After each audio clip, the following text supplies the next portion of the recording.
My name is Danielle Cross, 31 years old. If you walked into my apartment that night, you'd think everything was perfect. A candle flickering on the marble counter, wine breathing in a crystal decanter, laughter weaving through a room full of friends. And me, smiling like I meant it. That's the thing about composure. It looks a lot like happiness from a distance. Ethan, my boyfriend, was in his element. He always was when there was an audience. His confidence wasn't loud, just perfectly calibrated, like the hum of a car engine you can't help but admire. The kind of man who could charm a room without even trying. And then there was Chloe Harper, his work wife. That's what he called her, half jokingly, whenever her name came up. She worked in his department, sharp, funny, beautiful, in that polished way women in advertising often are. The kind of woman who knew how to lean in just the right amount when she laughed. It had started as a joke months ago, that term, work wife. I used to laugh along. But somewhere between the late-night brainstorming sessions and the urgent Saturday calls, the joke stopped being funny. Tonight was our monthly game night, something Ethan and I started as a way to unwind. A few couples, some coworkers, too much wine, and just enough competition to keep things interesting. I had everything planned. The snacks, the playlist, the seating, down to where everyone would sit. Control has always been my comfort zone, but control is fragile. It only takes one moment to shatter it. We were midway through a trivia round, couples versus couples, the kind of game that tests how well you know each other. Ethan and I were actually winning, which surprised me. Then came the partner swap round. As host, I was supposed to assign new teams. Before I could even open my mouth, Chloe stood up, swirling her wine. "I'm taking Ethan," she said brightly. "We've got better chemistry anyway." Laughter erupted. Not the polite kind. The kind that feeds on humiliation. Ethan laughed too. "Guess I don't have a choice," he said, grinning at her. My hand tightened around my glass, but my face didn't move. I smiled, a slow, deliberate smile. "Team chemistry it is," I said. "Let's see what you've got." The next 15 minutes felt like hours. They were perfect together, finishing each other's sentences, tossing each other glances that lingered a second too long. Every correct answer was followed by a high five that brushed fingertips. When Chloe leaned in to whisper something in his ear, the room howled. Someone said, "You two should just start your own team permanently." I laughed too. It was the only sound that kept my throat from closing. By the end of the game, they'd won. Naturally. Chloe threw her arms around him, and for a second, his hand stayed there, around her waist, a second too long. I caught the glance from one of our friends, the kind that says I'm sorry, but also I'm glad it's not me. When everyone started gathering their things, Chloe leaned over to Ethan and whispered something. He chuckled. She brushed his arm before leaving. I started cleaning up, stacking plates, collecting glasses, pretending not to see her lipstick stain on his glass. "That was fun," Ethan said, walking up behind me, still smiling. "Was it?" I asked, not turning around. "Don't start," he sighed. "It's just a game." I finally looked at him. "A game where your work wife humiliated me in front of our friends." He frowned, running a hand through his hair. "You're overreacting. It was harmless." "Right," I said softly. "Harmless." He rolled his eyes. "Danielle, you've got to stop being so insecure. Chloe and I are just friends. You know that." I wanted to believe him. God, I did. But something in the way he said her name, casual, familiar, told me I was already losing him. He went to bed soon after. I stayed behind, washing dishes that didn't need washing. The sound of water running filled the silence he'd left. That's when I realized something. It wasn't anger burning in me, it was clarity. Because deep down, I knew this wasn't the first time he'd disrespected me. It was just the first time he'd done it publicly. When the apartment finally fell quiet, I sat on the couch and stared at the empty wine glass she'd left behind. People think betrayal feels like fire, but it doesn't. It feels like frostbite. Slow, creeping, numbing everything it touches. I thought about all the little moments I'd ignored. The phone he always kept face down. The sudden, late meetings. The shift in tone when I walked into the room. Maybe I'd been naive, or maybe I'd just been tired of fighting for something that already belonged to someone else. I looked over at his old tablet on the shelf, the one he hadn't used in months since he'd gotten his new one from work. A thought flickered, quiet and dangerous. No, not yet. I wasn't ready to look. Not tonight. I poured myself another glass of wine instead and whispered into the empty room, "Let them laugh." The words came out steady. "Tomorrow, I'll be the one with the last word." And for the first time that night, my smile felt real. The morning arrived soft and gray, like the sky had pressed a cool cloth over the city's forehead. I woke before the alarm, the way you do when sleep has given up pretending it can help. Ethan's side of the bed was empty. He'd left early for a breakfast meeting, a phrase that now tasted like tin. I made coffee and stood by the window with my mug, letting the steam fog the glass. Across the street, a woman in a red coat walked a dog whose ears flopped with every step. Ordinary life, still obedient to its routines. In here, there was a silence that felt like the space after a violin string snaps. I finished the coffee, washed the cup, and let my eyes drift to the bookcase. His old tablet was right where I'd clocked it last night, spine out between a cookbook and a novel he never finished. He hadn't touched it since the office issued him something sleeker, with a case that matched his briefcase and his ego. I reached for it carefully, like it might bite. The screen lit, a matte glow that showed my face for half a second before a login panel appeared. The password was still saved. Of course it was. Ethan loved convenience more than caution. I sat at the dining table and slid into his digital life with the same gentleness you'd use to step into a dark lake. At first it was nothing. Overfull inbox, newsletters, receipts for ride shares, the usual corporate detritus of a man who figured his charm could handle any consequence. I found the apps synced to his personal accounts, then the ones connected to work. The company cloud had folders named in that upbeat HR tone: client visits, Q3 roadshow, culture notes. I opened Q3 roadshow. There was a subfolder labeled Reno/Conf. Inside, photos, PDFs, a few exported Slack threads, and a spreadsheet named Expenses Final Approved. My fingers hovered. A small tremor ran through them, not from fear, but from the recognition that the ground was about to move. I tapped the photos first. On the screen, Ethan and Chloe in hotel robes, heads tilted together, a room service tray between them laden with fruit, a chilled bottle, 2 flutes. Another image, darker. A view from a high window, city lights blown to soft bokeh, 2 glasses mid-clink. The caption on the export read, "Celebrating a successful pitch. Chemistry wins again. Chemistry." There it was, that word, curdled. I scrolled. A spa door with the logo of a luxury brand. A receipt photographed from a leather billfold, total over $420. Itemized with an indulgence that would have made their CFO choke. Notes at the bottom. Client dinner, reclassified post-approval. I opened the spreadsheet. The line items justified each indulgence with clinical plausibility. The vendor names all mapped to the per diem doc, except the spa, which had been renamed in an entry that looked like a client entertainment lounge. I leaned back, heartbeat steady. It was all here. Not just a betrayal of me, a betrayal of a company that had paid for their proximity. His work wife wasn't just an insult, it was a scheme. I wasn't angry. Anger is hot, consumes. This was cold, lucid. I used to think I had to scream to be heard. Then I learned that silence, correctly placed, is a kind of scalpel. I opened the photos again, not to punish myself, but to get the angles right. I took my own screenshots, each file named with the date, time, and a short description.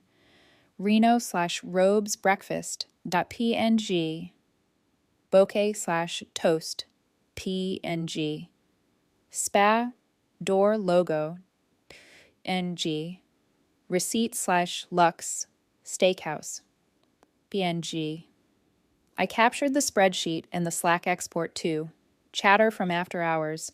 You're a genius with the policy. We're untouchable if we close Q3.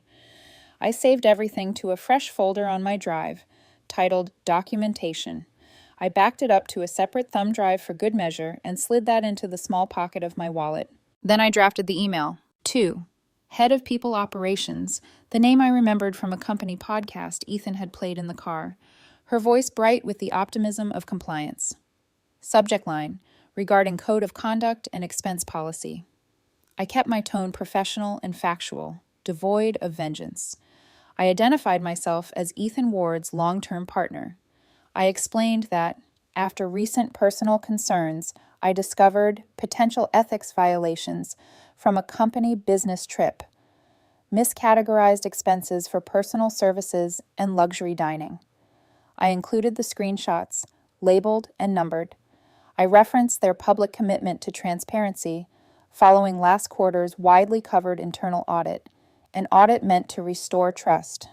I wrote that I was available to provide additional context if needed, but that the documentation spoke for itself. I read the email twice, out loud in a low voice, making sure no sentence tried to do too much. Then I clicked send. It was 8:16 a.m. The apartment didn't change shape. The air didn't thin. Nothing dramatic happened. That's the trick of real turning points. They prefer quiet entrances. I put the tablet back on the shelf exactly as I'd found it, aligned into the millimeter. Then I opened the window and let the city's noise come in. The groan of a bus, a bicycle bell, a jaywalker's curse at a taxi. I made a second coffee. I watered the plant on the sill that I'd nearly killed last winter from neglect. It had forgiven me and grew anyway. At 9:45, my phone buzzed with a text from Maya, a mutual friend who worked in a different division at Ethan's company. What on earth is happening in strategy? People are whispering about an emergency HR lockout. I didn't answer. 10 minutes later, 2 badges deactivated. Rumor says it's Chloe and someone from her team. The phone vibrated again, a minute apart, like a heartbeat learning its rhythm. At 11:58, confirmed. Security walked them out with boxes. Laptops confiscated. It's bad. I set the phone down and stared at the tiny crack in the dining table varnish where a coaster had once stuck and lifted. I'd always meant to fix it.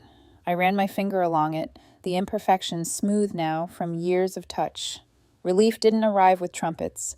It came like a deep exhale I hadn't realized I was holding. The front door lock turned at 12:43 with a violence that rattled the picture frames. Ethan stumbled inside with a cardboard box crushed against his chest. He was pale, hair disordered, the handsome polish stripped down to panic. "You reported me," he said, the words already shaped like accusation. I didn't move from the chair. Did I? "Don't do that," he snapped. "Don't play coy. HR had everything. Photos, receipts. They knew the spa wasn't on the vendor list. They said the spreadsheet shows edits post-approval. How would they know that?" "Maybe," I said lightly, because it happened. He dropped the box onto the rug. A framed plaque clanked against a stapler. "I lost my job, Danielle." His voice splintered around my name. "Do you understand what that means?"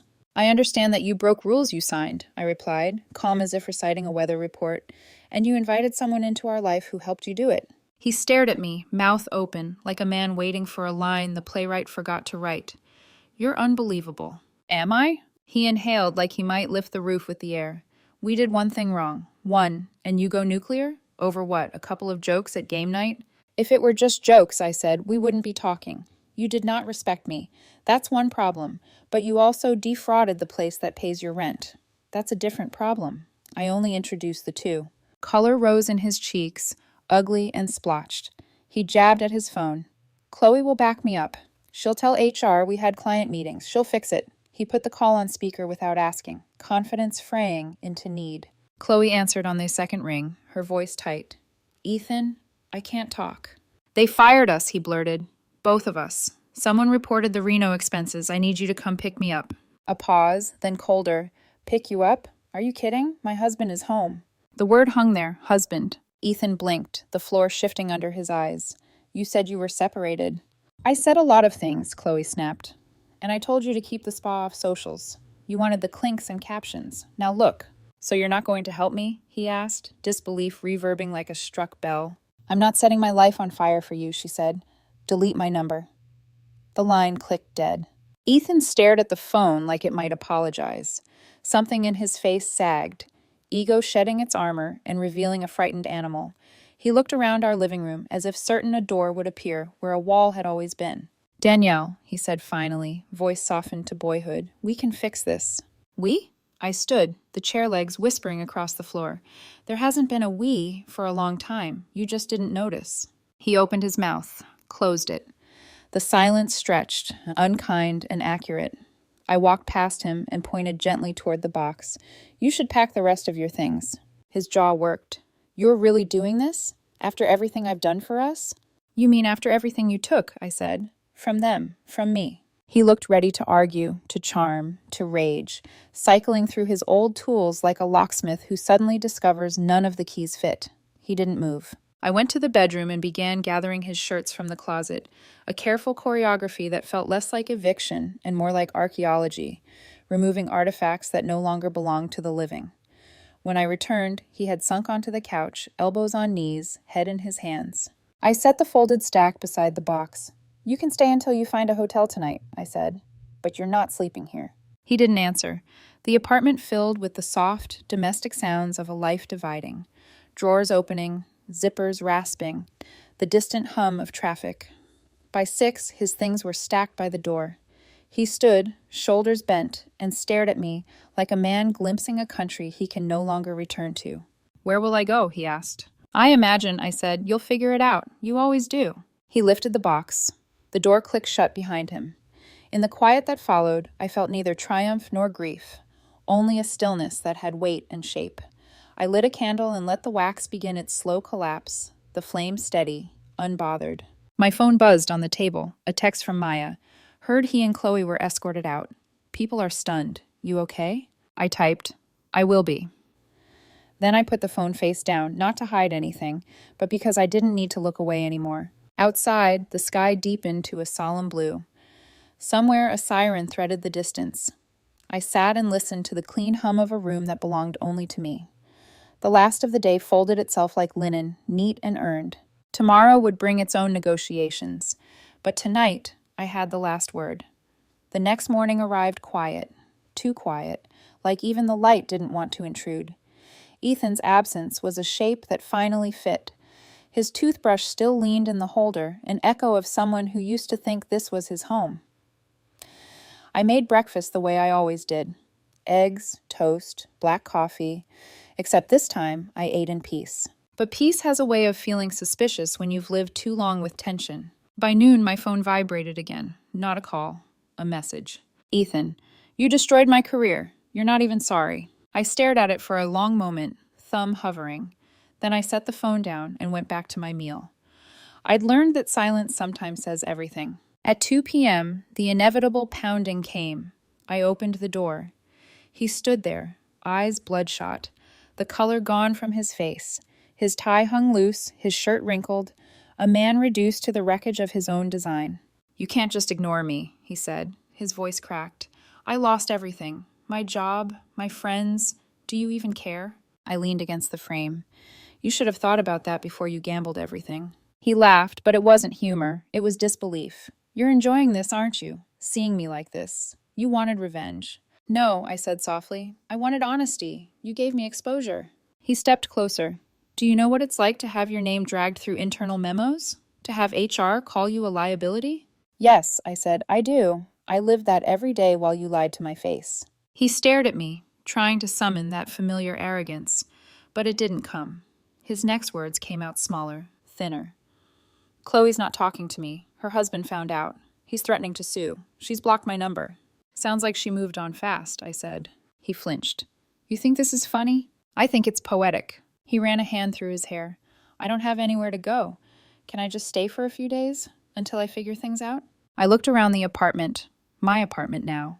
The air felt lighter without his noise in it. "No, Ethan, you can't." He swallowed. "So that's it? You ruined me, and now you just move on?" "I didn't ruin you," I said. "You built the fire. I just stopped pretending not to smell the smoke." His eyes darkened, desperate. "You loved me once."